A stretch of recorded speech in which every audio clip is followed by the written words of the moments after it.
Corey, welcome to the show. How are you? I'm good. I'm good. Thank you so much for having me, bro. I'm quite excited, ready to do this. Good stuff. Corey, for people who don't know who you are, could you introduce yourself, please? Of course, one of the co-founders, current CEO at Mirai Labs. We're a mobile consumer app builder based out of Vietnam. A team of about 120 out there now with offices in Hanoi, Da Nang, Ho Chi Minh, and started back in 2021. Nice. Big operation, 120 people. Now we are for sure. I mean, it started obviously just as the two of us bootstrapping, getting our hands dirty, but scaled over time. That's cool, man. Uh, so could you take us back to before Mirai Labs? Could you talk us through your career journey that's led you to this point so far?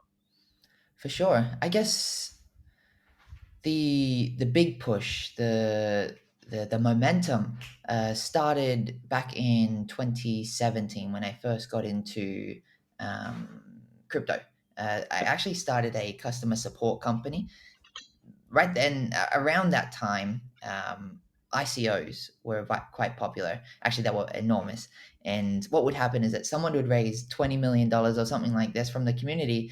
They wouldn't even have community managers or anything like this, and everybody's talking to each other, really good vibes, but no one's replying to their questions or answering their questions. So I was like, all right, well, they've got a lot of money, they have a lot of community, but no one's answering it. How about I be their community manager? So I would just go and ask them, uh, do you need community management? And that's what we would go ahead and do. So that kind of kicked off the momentum. Like, I dove deep into the industry. I really had to understand the products to be able to answer the questions.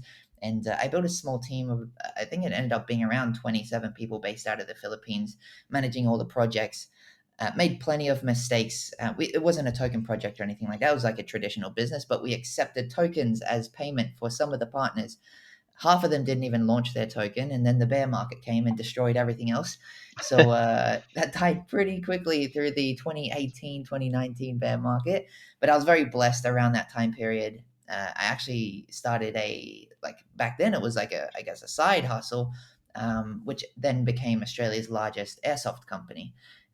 That one's still operational today. Actually, my wife works there with our other co-founder who operates that one, and still to this day it's growing, getting bigger and bigger. So that one is really like my foundation of operating a real company. For 2 years after that point was getting a lot of employees here in Australia, obviously the payrolls, account management, everything like this.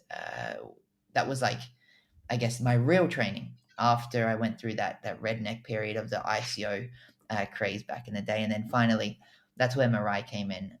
I was getting a little bit bored with e-commerce. There is like typically a ceiling at which you reach when the company is number one in the country, and I wanted something more. So I took a step back and just dove into crypto as a consumer once again. Started actually playing some NFT games very early in like 2020, Okay.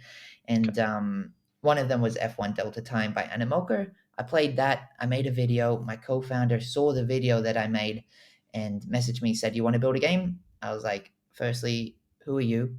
And no, I don't know how to build a game. Um, but turns out I did. I wanted to build a game after he convinced me, and the rest is history. We built the largest game in history on Polygon, had about 27 million users, reached the first $1 billion gaming token there. And since then, for the last almost 4 years, we've been scaling up. Nice. So I've got quite a few questions on that in just Right. a sec. Um, but did you always know that you wanted to be an entrepreneur? Like, was that always the plan? Definitely not. In high school, I studied like chemistry, physics, aerospace, math, because I wanted to be an Air Force pilot, like a fighter pilot, and Okay. um, that was like actually 100% my mission. I didn't provide myself with any alternatives. I was very, very clear on that, and I needed to actually get into the military college. And I had a weird experience in high school. Long story short, I recognized that the teachers were biased because I actually cheated on one of my exams. I Okay. There was a girl who was in front of us 1 year, and she got an A+ on her what I would call a report, and I asked her for it so I could learn and make one, but I actually just changed the name and submitted it to the same teacher a year later, and I got like a B minus. And at that point, I realized I was like, I don't know if this is, I don't, that feels weird. And Yeah. that kind of disheartened me towards the end. And anyway, I didn't even get into university at that stage. So I haven't even been to university. I just straight out of high school. For some reason, I applied for sales jobs and I wanted to do telemarketing. I think the reason I wanted it because I had like an internal goal of just getting $1,000 a week in salary. And I knew that if it's performance based, I would have like a higher step up. Like if I Yeah. could do good, I might It's get on there you, right? quicker. Yeah, it's on me. And that's kind of where I think this has led is that I've always just taken the path where my performances or my results are based on my performance. And entrepreneurship kind of is the next stage once you outgrow that initial sales job, I guess you could say. Like you feel like you can do more, but you're not in control of that operation, right? And in Yeah. my head, I'm like, God damn it, I was actually door knocking. I accidentally applied for a door knocking job instead of a call center job. So I did that anyway for a year and a half. It was very good for rejection. And then I went into telemarketing. And then after that, I was like, screw it. I'm going to try something myself. And that was it. Yeah, that's nice. That's cool.